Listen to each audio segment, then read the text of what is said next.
Estás escuchando Formato Libre. Hasta las 17.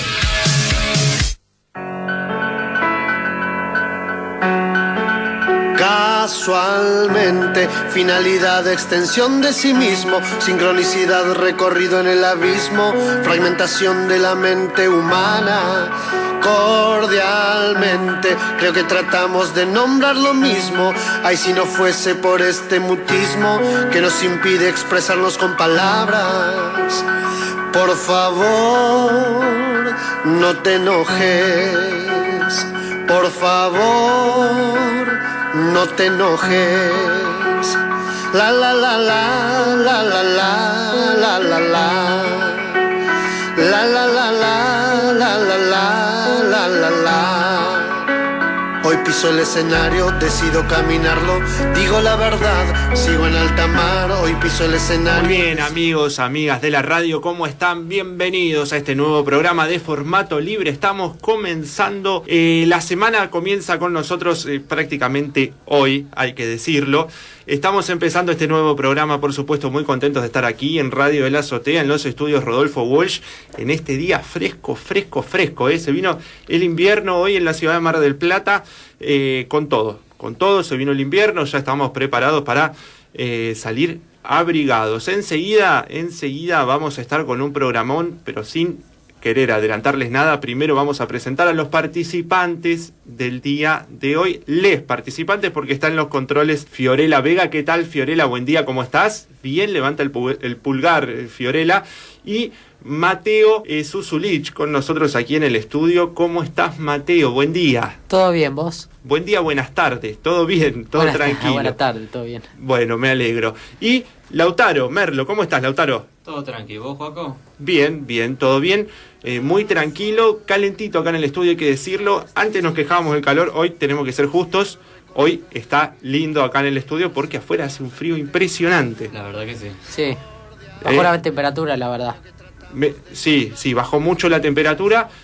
Casi que te diría que esto nos hace dar cuenta que ya estamos en mayo, ya estamos... En invierno casi. Casi en invierno, bueno, temperatura invernal, vamos a decirlo, ¿no? Esto sí. Ya no es otoño, esto ya es casi invierno, que en Mar del Plata sabemos que empieza siempre un poquito antes el invierno y se estira un poquito más siempre, ¿no? Es una ciudad dentro del todo bastante fresca. Como un arma de doble filo. Hay días que son muy calurosos y otros días que te cagas de frío, por así decirlo. Exactamente, técnicamente bien dicho, Lautaro.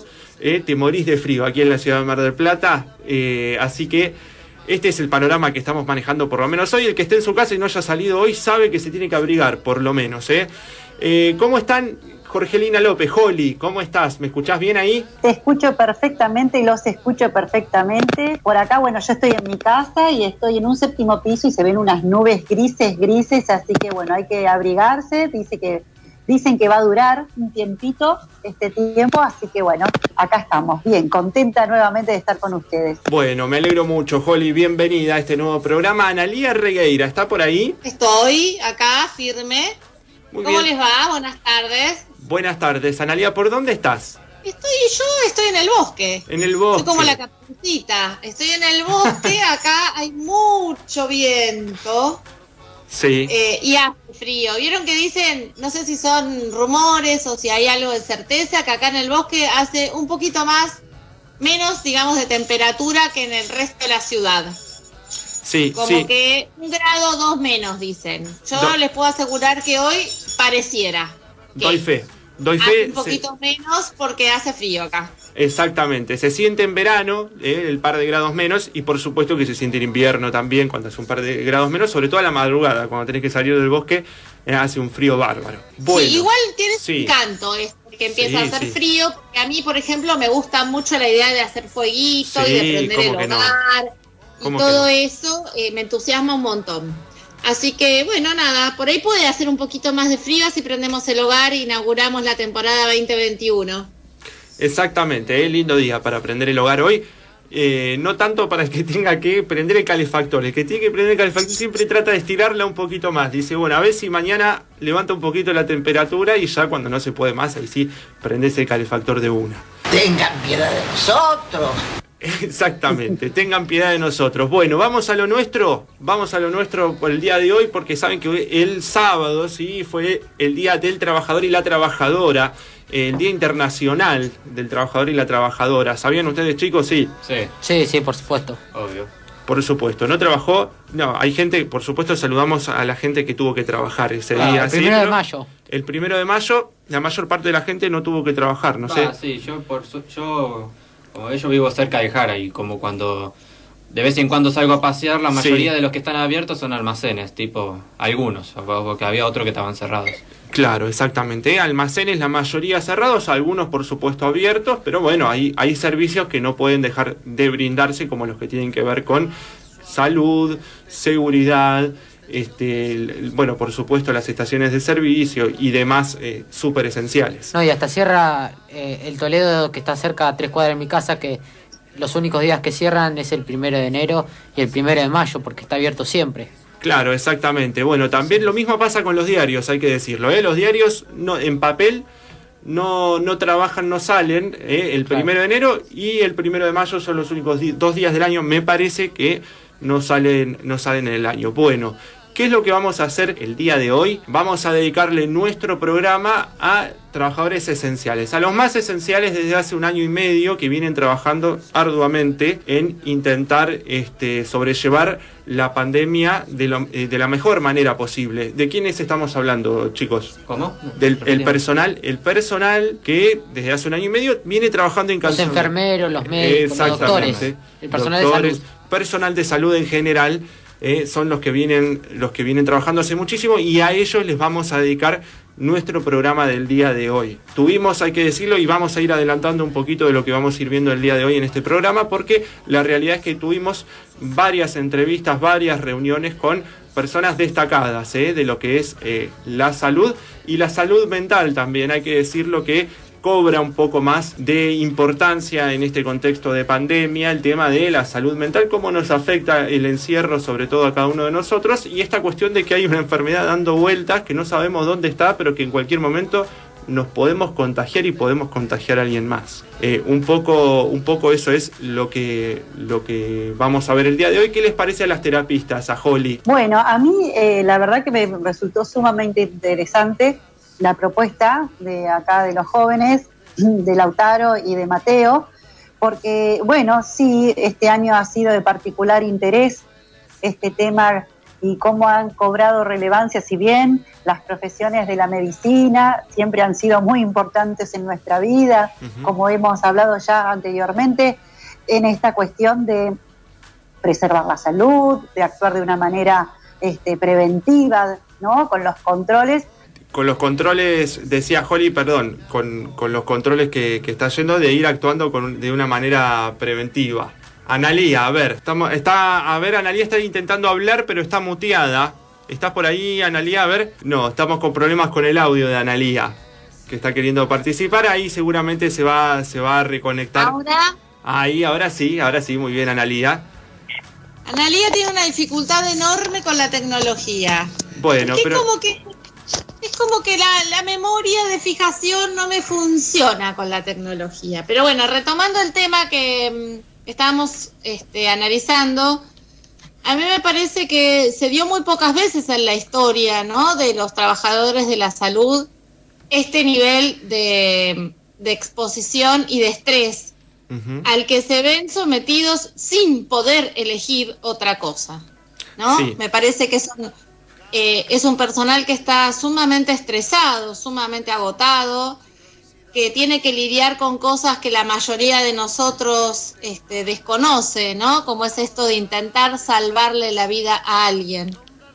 Sí. Supongo que debe ser sumamente doloroso o agobiante esto de todos los que trabajamos, digamos, en el ámbito de la salud. Siempre bregamos por la cura, ¿no? Por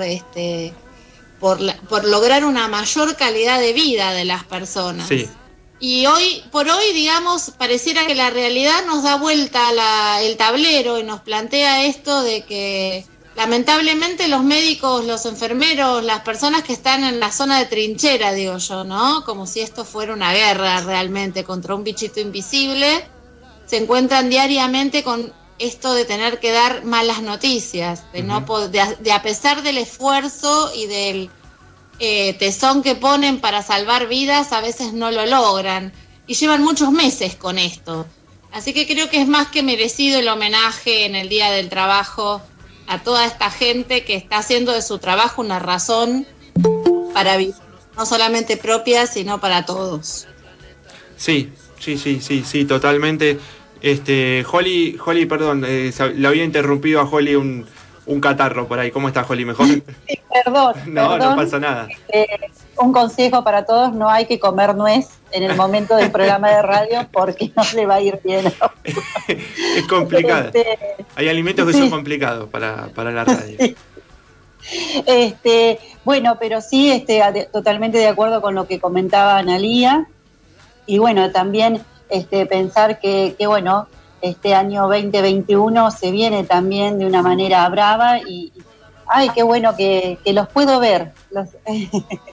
Los había podido ver en la cabina. Sí, bueno, exactamente. Ahí vamos a intentar volver a conectarnos un poco.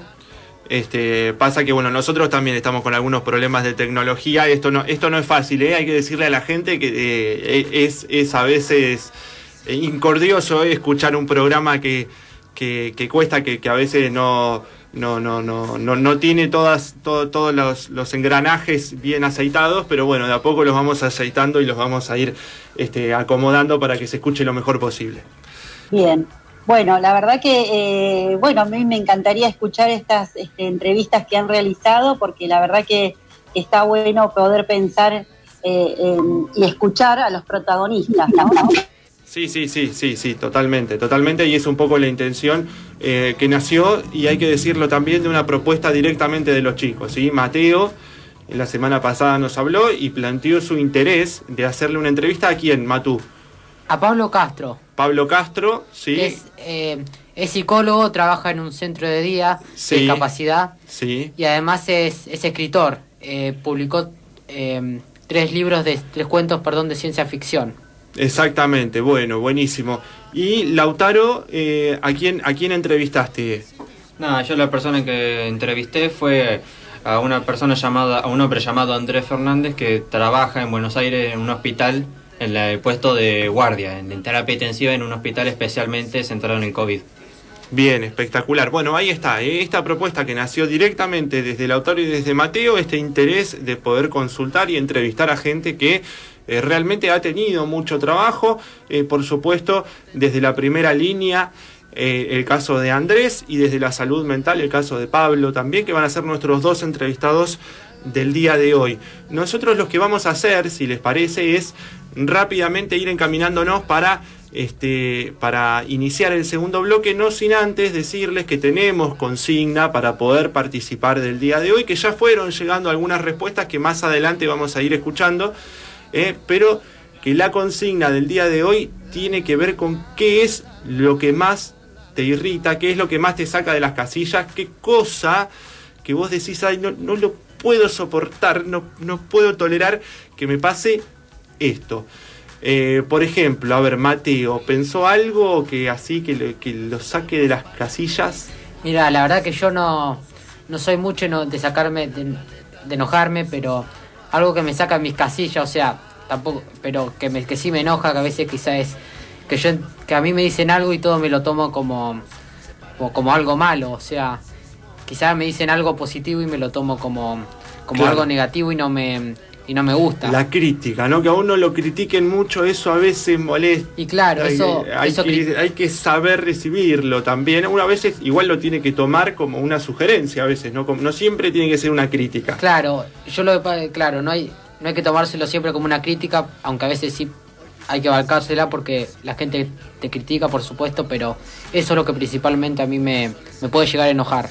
Sí, exactamente, pero bueno, uno tiene que estar seguro también un poco de las cosas que hace, de las cosas que dice, de cómo actúa, y obviamente escuchar a los demás, pero siempre que sea un consejo, una sugerencia y no una crítica o alguien que esté intentando por ahí a base de un prejuicio decirnos cómo tenemos que hacer las cosas. Claro, que te lo diga de buena manera, queriendo ayudarte. Y la forma es muy importante. La forma, exactamente, porque a veces puede ser la forma lo que es un poco chocante. Exactamente. ¿Y Lautaro pensó algo que así que le moleste, que diga, ay, esto no lo puedo? No, yo dentro de todo soy una persona tranquila, por así decirlo. Hago lo posible para no enojarme, porque cuando me enojo, ahí sí se me salta la cadena. Vos sos de los que guardan Sí, y de repente... pero algo que sí posta, con la pregunta que vos decís, sí.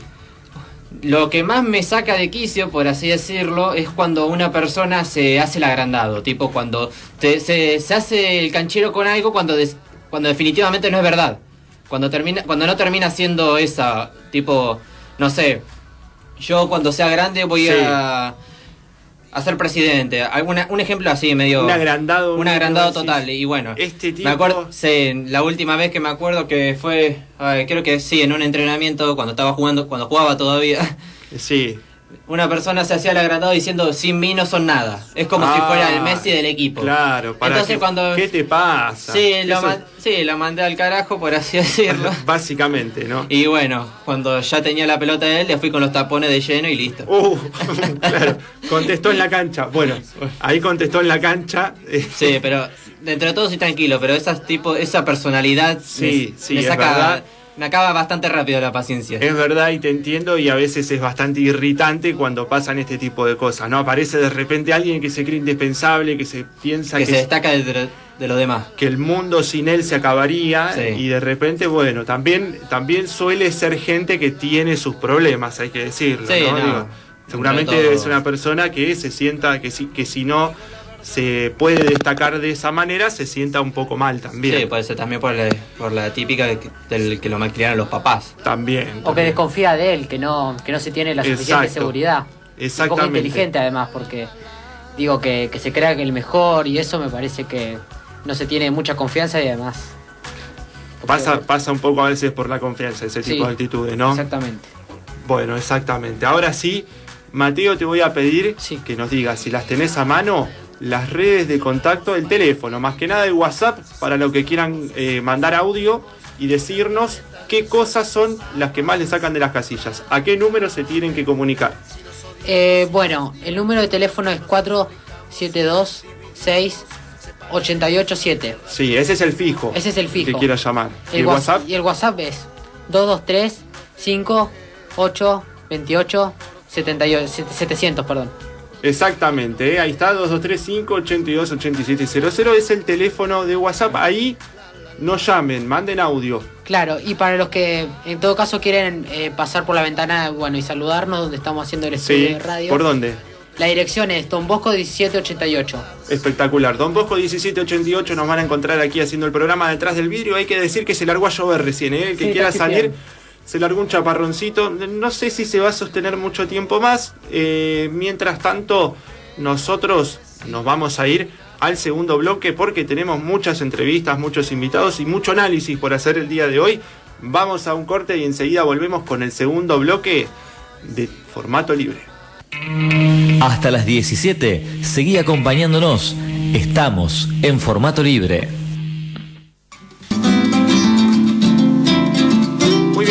Ahora sí, estamos de vuelta, lo prometido es deuda, porque dijimos que íbamos a estar con algunas entrevistas, con algunos invitados que estuvieron en la semana dialogando con nosotros y que nos van a contar desde su perspectiva, desde su trabajo, desde lo que hacen, de qué se trata. ¿Quién es el invitado en este caso de Mateo Suzulich? Es Pablo Castro, él es psicólogo, sí. Trabaja en un centro de día de discapacidad, sí. Y además es escritor, escribió 3 cuentos... de ciencia ficción. Está relacionado bastante con la literatura. Da un taller de literatura también. O sea, buenísimo. Tenemos un invitado que es psicólogo, que trabaja en su consultorio, pero que también en un centro de día. Claro, ambas cosas. Y que además tiene un taller. Claro, tiene un taller y además es escritor, escribió 3 cuentos de ciencia ficción. Bueno, buenísimo, completísimo. Entonces, el invitado del día de hoy, yo los invito, los vamos a invitar a escuchar la primer parte, ¿sí?, de la entrevista que le pudimos hacer a Pablo Castro, y enseguida volvemos para dialogar y reflexionar un poco sobre algunas de las ideas que fue tirando a lo largo de sus declaraciones, de su entrevista. ¿Qué es lo que más te gusta de tu profesión?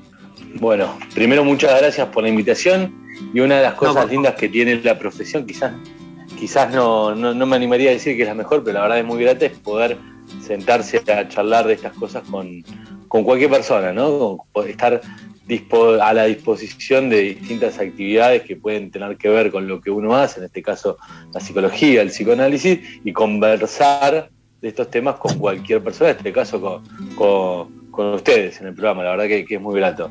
Una de las cosas que más me gusta desde el psicoanálisis es la posibilidad de pensar que cualquier motivación que nosotros tenemos o cualquier conducta que nosotros tenemos se motiva en función de algo que desconocemos, que por ende podemos intentar explorar, buscar alguna respuesta a por qué actuamos de una determinada manera. Perfecto. ¿Cuál es la diferencia entre trabajar en un consultorio y en un centro de día? Bien, lindísima pregunta. Generalmente cuando uno piensa en los psicólogos, en los psicoanalistas, lo primero que aparece en la cabeza, como la primera representación que tiene, es como una especie de consultorio, justamente, privado, muy al estilo de Recoleta, muy con lindos muebles, acomodados, qué sé yo, y no es la realidad de o por lo menos de una gran parte de psicólogos, de profesionales que trabajan en distintos lugares, en distintos ámbitos, ya sea en hospitales, en clínicas, o como en mi caso en centros de día, ¿no? Yo la verdad que tengo la suerte de tener mi trabajo en un consultorio privado y mi trabajo en un centro de día, en una institución que tiene que ver con la atención de personas con padecimientos psíquicos. Las diferencias son muchas. En el consultorio es muy grato, uno puede trabajar de una manera muy independiente, puede escuchar y puede elaborar como cada cualquiera, pero también está muy solo, ¿no? Vos ante una dificultad como profesional que atiende a alguien, estás muy solo. En cambio, en el centro de día, cualquier cosa vos tenés siempre a otro, tenés un compañero, tenés un colega, tenés a alguien con el que convivís, con el que trabajás día a día, y podés consultarle cosas a él, podés compartir los momentos difíciles, los momentos felices también, ¿no? Después, eso por ahí más que nada lo que es la convivencia diaria. En lo que tiene que ver con el trabajo en sí, bueno, hay muchas diferencias. En el consultorio uno trabaja, como decía, solo con ese paciente. En cambio, en el centro de día uno tiene la posibilidad de sentarse en un patio, hablar, de hacer un grupo, de hacer otro tipo de actividades, hasta a veces más recreativas, que por ahí en el consultorio eso no está como más en otro lugar, no está presente, ¿no? Esas creo que son las grandes diferencias. Claro. ¿Cómo manejas tu actividad profesional? Tratando de la mejor manera posible, por lo menos eso lo intento. Básicamente yo, tengo la suerte de haberme recibido de psicólogo hace ya 10 años. Luego, me empecé a formar, lo que llama como formación de posgrado, orientado hacia un tipo de psicología, podríamos decir, o un tipo de orientación teórica que es el psicoanálisis. La formación esa es muy importante, siempre uno trata de estudiar, hacer cursos, leer, también lo que llamamos nosotros supervisar, es decir, estar con otra persona a la cual consideramos que tiene un conocimiento, una experiencia específica en lo que estamos haciendo y nos puede ayudar o dar orientaciones sobre lo que estamos hacia dónde estamos llevando un tratamiento. Esa es una pata fundamental, ¿no? La parte de cómo uno se va formando. Y por otro lado también, la parte laboral en sí la llevo en estos dos caminos que vos marcás, ¿no? El consultorio y la parte institucional, que son muy diferentes, como decíamos recién, pero ambas por lo menos yo siento que me enriquecen mucho, que me dan la posibilidad de explorar distintas características de personas que están atravesando situaciones distintas. No es lo mismo la contención o la necesidad que llega una persona a un centro de día que por ahí la que uno encuentra en un consultorio, donde por ahí las personas tienen un poquito más de autonomía. Perfecto. ¿Qué protocolos hay? Con esto de la pandemia, decís vos. Exactamente. ¿Cuál te referís? Claro. Sí. Mirá, el protocolo institucional del centro de día hoy implica la atención solamente de manera virtual. Es decir, todo lo que estamos trabajando viene siendo de manera virtual, sea por videollamadas, llamadas telefónicas, Zoom, Google Meet y un montón de cosas que hasta hace 1 año y medio yo no desconocía, sino que fue como medio llevado a ese lugar por esto de la pandemia, que uno va tomando recursos. Ese es el protocolo fundamental. Después, en lo que tiene que ver con el trabajo de las otras áreas, ya es más específico de cada una de las áreas. En mi caso, salvo alguna situación puntual en la cual uno tiene que visitar a algún paciente, algún concurrente a su domicilio por alguna situación en la cual usamos barbijo, desinfectar, lavado de manos, distanciamiento, ¿no? Eso lo mantenemos. En lo que es el consultorio, el Colegio de Psicólogos habilitó un protocolo que es una especie de declaración jurada, donde el paciente que concurre o el consultante que concurre a la sesión declara bajo juramento, una declaración jurada, valga la redundancia, que no ha estado en contacto estrecho con otra persona que sospechosa de un caso de COVID, que no viaja de situaciones epidemiológicas difíciles, etcétera, etcétera. Muy bien, ahí está entonces la primera parte de la entrevista a Pablo Castro. La verdad, muy interesante lo que viene diciendo, sobre todo por una cuestión que no sé si los chicos la van a compartir conmigo o no, pero uno muchas veces, o el que ha tenido la posibilidad en algún momento o ha tenido que ir a terapia, uno conoce muy poco de la actividad, de cómo trabaja el profesional que tiene adelante, ¿no? Suele ser gente por ahí más reservada porque en realidad uno va a hablar de uno mismo y no del psicólogo. No sé a ustedes qué les pareció. Exactamente, sí, yo que fui al psicólogo durante algunos años, yo creo que sí, porque ahí en realidad vas más para hablar de lo que te pasa a vos. El psicólogo, más allá podés enterarte de algunas cosas, pero por lo general de su vida, sobre todo de su vida profesional, muchas cosas no sabés. Exactamente, y además de su manera de trabajar, ¿no? Uno conoce la verdad muy poco. Es muy interesante la reflexión y sobre todo, bueno, esta primer parte que realiza Pablo Castro, en donde nos cuenta un poco de su actividad. Ahora en la segunda parte que vamos a ir escuchando, vamos a ver cómo Pablo de repente empieza a hablar un poco de, bueno, toda esta cuestión que tiene que ver con la pandemia, ¿no? Cómo cambió el trabajo, sobre todo de los profesionales de la salud mental, desde que comenzó la pandemia en algunos pacientes que ellos venían atendiendo frecuentemente. Pablo, ¿cómo afectó, al menos en tus pacientes, en la gente, en el ámbito en el que vos trabajás, toda esta situación de encierro, cuarentena, que sabemos que durante el año pasado fue muy difícil y todavía sigue siendo bastante complicado, teniendo en cuenta que, bueno, la normalidad, digamos, o lo que conocíamos como normalidad, estamos todavía bastante condicionados por la pandemia?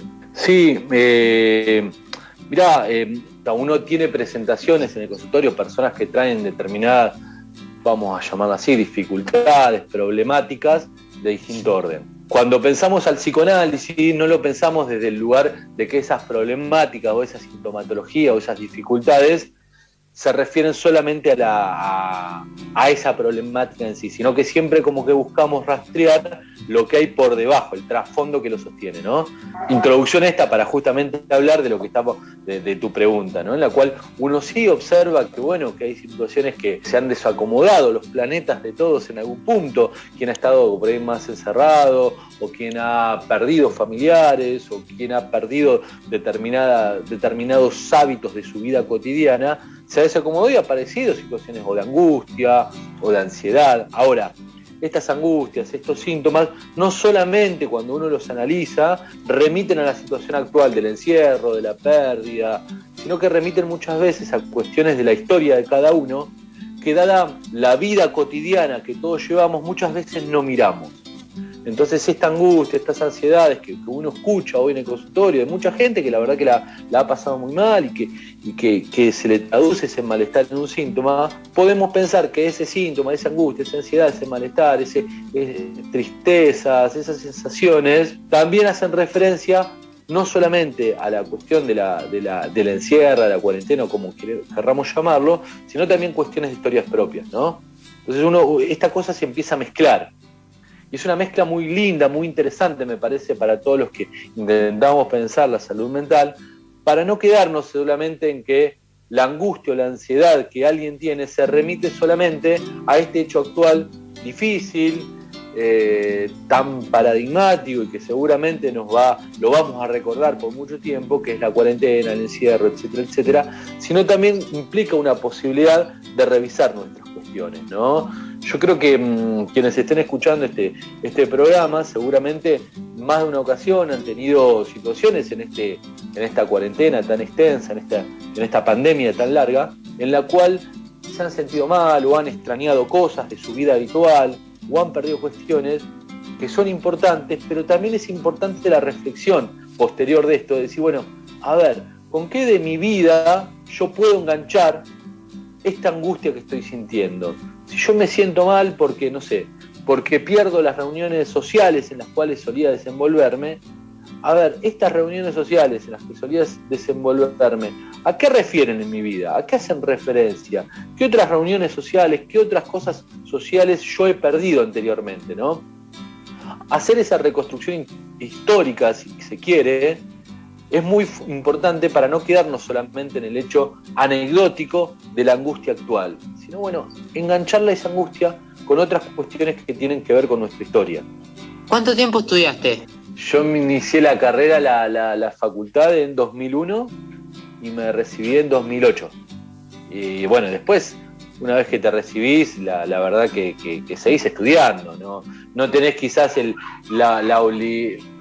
digamos como el requisito obligatorio de todos los meses cursar, rendir el parcial, pero la verdad que no hay año en el cual uno diga, bueno, dejo de estudiar, ya sea lo que se llaman grupos de estudio, seminarios, cursos de posgrado, talleres, etcétera, etcétera, ¿no? Como que uno siempre está como estudiando. Bueno, y la última pregunta. ¿Por qué elegiste un taller de literatura para trabajar? Linda pregunta. A mí la literatura la verdad que es algo que me ha acompañado toda mi vida. Yo no sé, desde mis juegos de más chiquito, digamos, implicaba siempre un libro, aunque sea, ¿no? O un cuento, lo que sea, ya de adolescente también, como pasaba muchas horas leyendo, no puedo pensar si no estoy leyendo literatura en el sentido de la ficción o la poesía, las novelas, los cuentos. Es algo que me ha acompañado toda mi vida. Puntualmente, si te referís al taller literario que coordino en el centro de día, en AIP, es un taller que surgió a partir de algunos pacientes, algunos concurrentes de la institución que leían o que escribían o que, no sé, que alguno aparecía alguna vez con la letra de una canción y te la mostraba, y me daba la sensación de que estas cuestiones literarias estaban rondando por toda la institución en varias personas, pero sin embargo no estaban canalizadas en ninguna actividad. Entonces yo se la propuse a hacer algo a la dirección con esto, formar algún taller o lo que fuese, y la institución le gustó la propuesta y bueno, la empezamos a desarrollar. El taller siempre tuvo la función de lo que podemos considerar clínico, es decir, que las personas que concurren ahí puedan sentirse mejor, ir de alguna forma acotando, por llamar, o disminuyendo, si querés, sus sufrimientos o sus padecimientos mediante este acto de escribir o de leer, ¿no?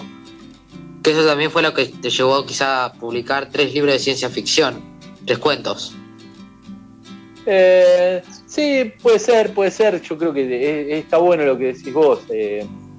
Los que escribimos literatura, digamos, en algún punto, no todos, algunos más conscientes, otros de una manera más inconsciente si se quiere, pero de alguna forma buscamos hacer algo con nuestras historias de vida, ¿no? Claro. No para contar un libro, contar un diario íntimo de lo que soy, pero bueno, qué sé yo, más o menos uno mete mano en sus propios demonios internos y en función de eso trata de crear algo que sea literatura y que pueda ser interesante para otro que lo lea. Sabés que, bueno, nada, primero te recontra agradecemos. Si alguien quisiera leer tus cuentos, conseguirlos en algún lado, eso, ¿cómo se hace? ¿Te hablan a vos? ¿Te hablan por privado? ¿Están en algún lado?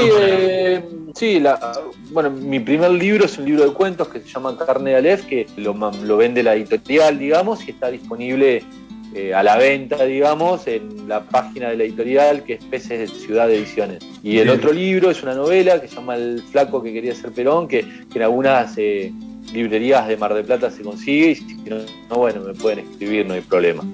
Perfecto. Pero yo algunos todavía tengo de ese libro. Buenísimo.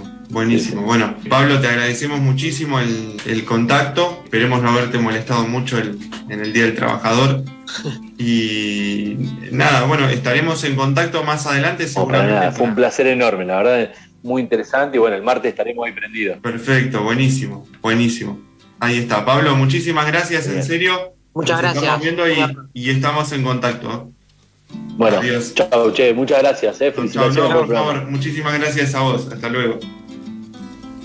Bueno, buenísimo, la verdad salió espectacular la entrevista, no sé qué piensan ustedes, chicos, salió realmente muy bueno. Dejó algunas conclusiones, algunas ideas que seguramente a lo largo de la semana vamos a ir reflexionando, vamos a ir trabajando con los chicos, pero a vos, ¿qué te pareció?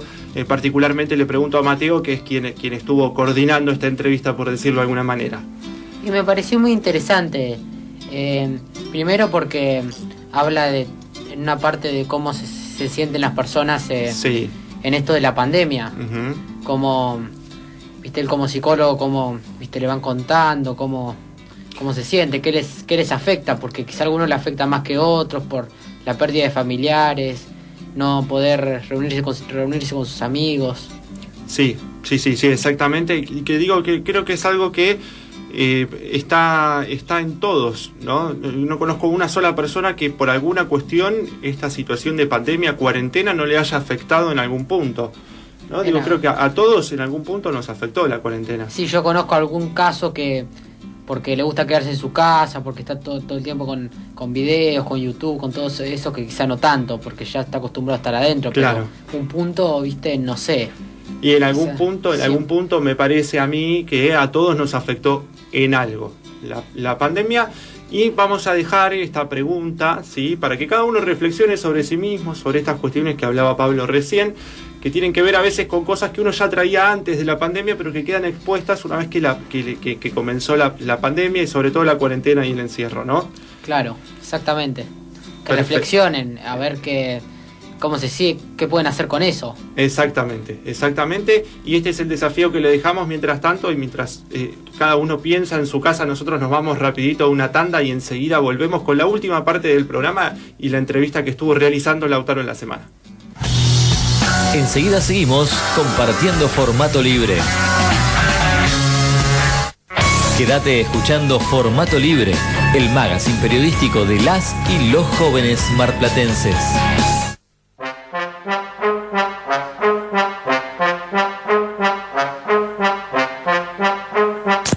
Hola, soy Sergio y quería contarles que lo que me hace sacar de las casillas, me hace sacar de foco, es la injusticia. Un saludo. Hola a la gente de Formato Libre. Soy Roxana y voy a responder a la consigna. Una de las cosas que más me molesta es que me digan que llegan a una hora. No solo que lleguen tarde, sino peor que no lleguen. O sea que me molesta mucho la impuntualidad o que me dejen esperando y no lleguen. Eso me saca. Qué bronca cuando te dejan plantado, que vos decís, me vine hasta acá, estoy esperando. Esa es una de las cosas que da más bronca, la impuntualidad, porque es una falta de respeto. Y la impuntualidad a veces sí. Parece una tomada de pelo. Hay gente que no lo hace a propósito y hay que entenderla, y hay que tenerlo en cuenta y a veces decirle las cosas para que las hagan 15 minutos antes. También. No, claro, a veces puede ser porque por el tránsito, por el tráfico, por alguna. Y puede ser, hay muchas cuestiones que pueden hacer que una persona sea impuntual. No necesariamente es una persona desconsiderada, pero sí creo que a veces hay que tener en cuenta que, bueno, uno tiene que llegar a determinado horario. Claro, prevenir, quizá, porque si llegaste tarde una vez, prevenir, salir un poquito antes, organizarte para que no vuelva a pasar. Exactamente. Bueno, vamos con la segunda entrevista del día de hoy. ¿Qué te parece, Lau? Dale. ¿Quién es nuestro entrevistado? Como ya te conté, el hombre se llama Andrés Fernández, que trabaja de guardia en un hospital en terapia intensiva, especialmente por COVID. Entonces las preguntas que les hice es de cómo lo vive, como poniéndonos los ojos de esa persona, cómo trabaja ahí, cómo lo... Exacto, atención, porque vamos a estar enfrente de uno de los testimonios de alguien que está trabajando en el Hospital Muñiz, si no me equivoco, de Buenos Aires, en uno de los centros que más saturados está de casos de COVID, camas de terapia intensiva y demás. Yo lo que les voy a proponer a todos los que nos están escuchando es que escuchen la entrevista. Nosotros vamos a ir yendo y volviendo de la entrevista para ir comentando algunas cositas, porque por momentos el audio no es del todo bueno, ¿sí? Pero vamos a comenzar escuchando lo que nos decía Andrés. Ayer nada más estuvimos hablando con él. Ahí ya estamos grabando. Bueno. Bárbaro. Lau, ¿querés arrancar? Dale. Bueno, la verdad, Andrés, gracias por tomarte el tiempo de venir acá. La verdad, me hiciste un gran favor. No, un placer, Lautaro. Bueno, Bueno, entonces quería hacerte la primera pregunta, tipo, ¿cómo te manejas ahí con el tema de los horarios y cuántas horas más o menos trabajas como guardia? Bueno, este año es atípico, digamos, hace un año estamos trabajando en el Hospital Muniz y nos están contratando o nos dieron guardias de 30 horas, 2 guardias de 30 horas en forma semanal, digamos. Yo entro, por ejemplo, los días martes, mi próxima guardia es el día martes, mañana, entro a las 8 de la mañana y salgo el miércoles a las 2 de la tarde. Y después vuelvo a repetir el mismo horario los días viernes, entro a las 8 de la mañana y salgo los sábados al mediodía. Son 2 guardias de 30 horas en forma semanal en la terapia intensiva. Y bueno, después te quería preguntarte si los casos, tipo allá, por ejemplo, en el hospital que trabajas, si van aumentando, van disminuyendo, están complicados con tema de camas, tiene gente en espera. Más o menos la cantidad de camas que tiene el Hospital Muniz, que es donde yo trabajo, y el área COVID. Se preparó y se amplió las terapias. Antes eran 3 terapias intensivas con 10 camas cada una. A partir de marzo del 2020 se amplió las camas de terapia, pasó a ser, hay 5 terapias, se desmantelaron unas y se acondicionaron, y hay 5 terapias para atender COVID, y son 56 camas en total, ¿sí? Solo para pacientes COVID que necesitan ser entubados o con oxígeno dependiente. Así y ahora que está en fase 3, ¿cómo se las arreglan, tipo? Ahora ya hace 2 o 3 semanas que las terapias están cubiertas casi en un 90 y pico % en el Hospital Muniz. ¿Por qué? Porque el Hospital Muniz junto con el Argerich y el Fernández pertenecen a lo que se dice círculo rojo. Acá en Capital, no sé cómo es en provincia, se marcaron círculo rojo, círculo verde y círculo amarillo. El rojo es como que son de cabecera y donde van a caer los pacientes, nos derivan los pacientes, ¿sí? De diferentes zonas. Así que somos los de referencia o de cabecera.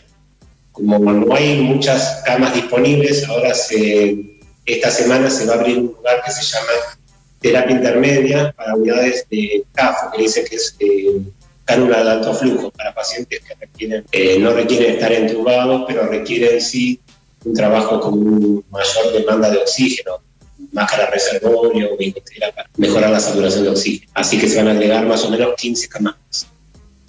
Y bueno, quería hacerte esta pregunta, ya que tanto mencionás de la terapia intensiva. ¿Qué es? Tipo, ¿de qué se trata ese trabajo? ¿Qué diferencia hay con la terapia normal?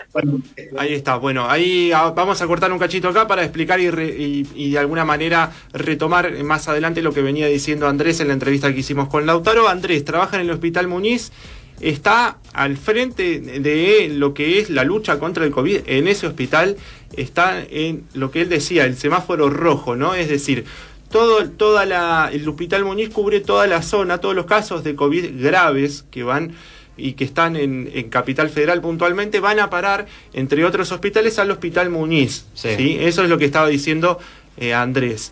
¿Qué más decía? Que con el tema de los casos. El tema de los casos, que vienen aumentando mucho. Con los problemas que tiene de las camas, los horarios. El tema de las camas, los horarios, el trabajo. Sí, porque por lo que me contaba, por el exceso de horas que trabaja, de vez en cuando tiene falta de sueño, fatiga, estrés.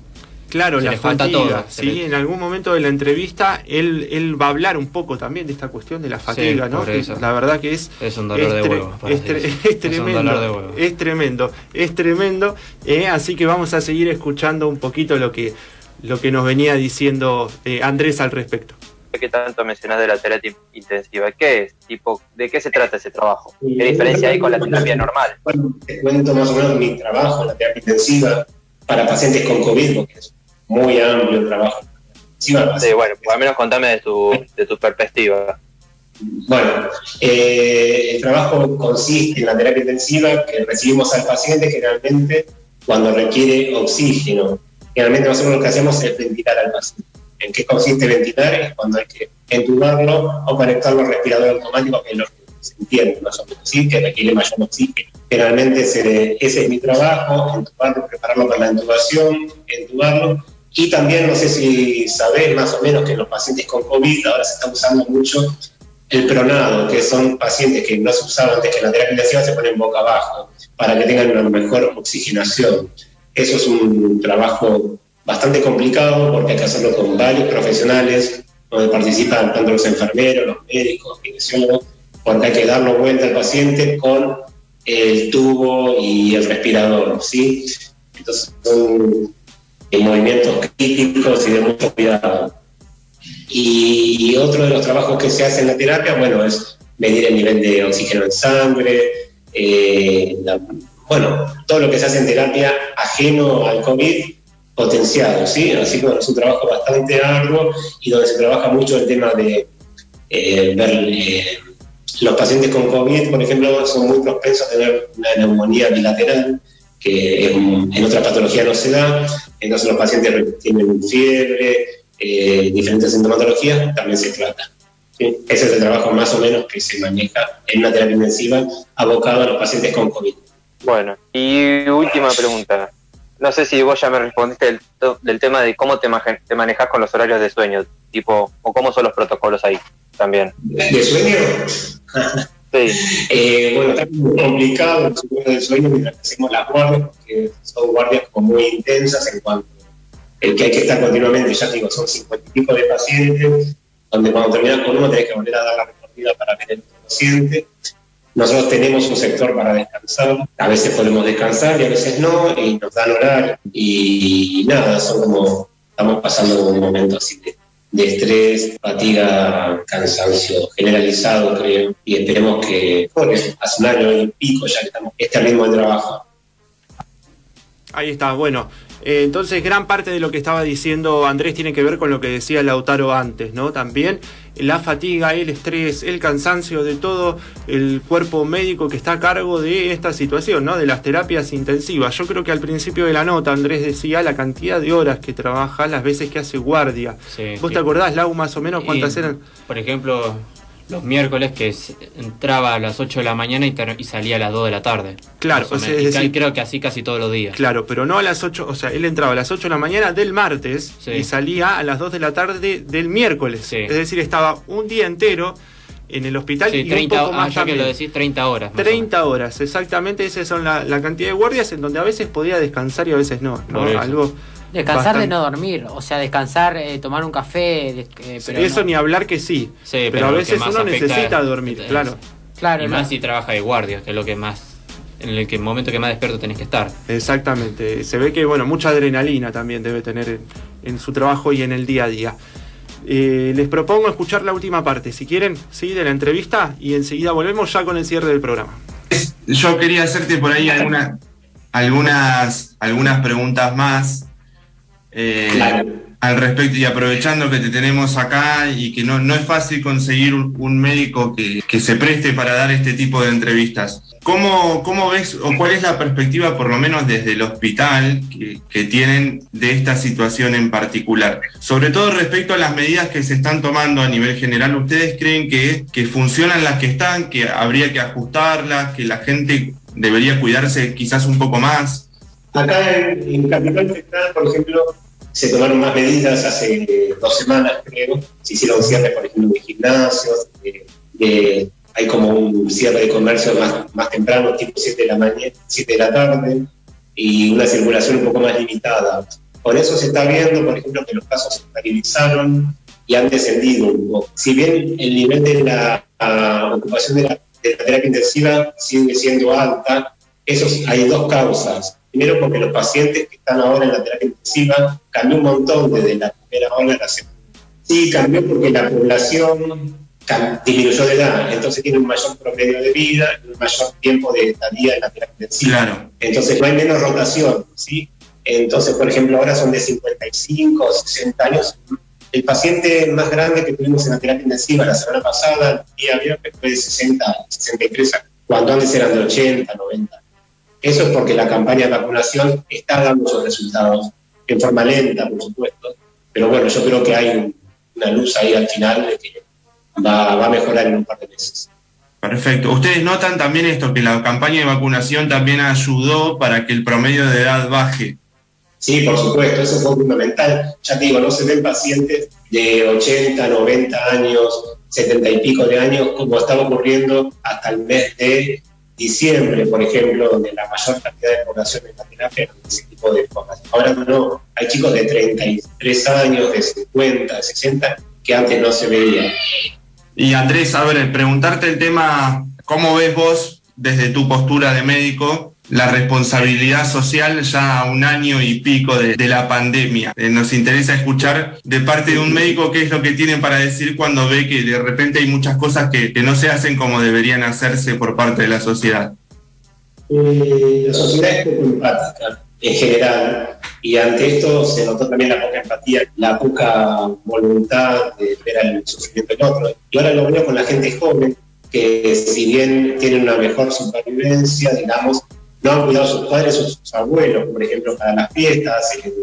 Mayores han estado internados, que se han reunido para las fiestas, y los chicos le han llevado el contagio, el virus, ¿sí? Entonces digo, es poca empatía, no solo en la sociedad en general, sino dentro también de la propia familia.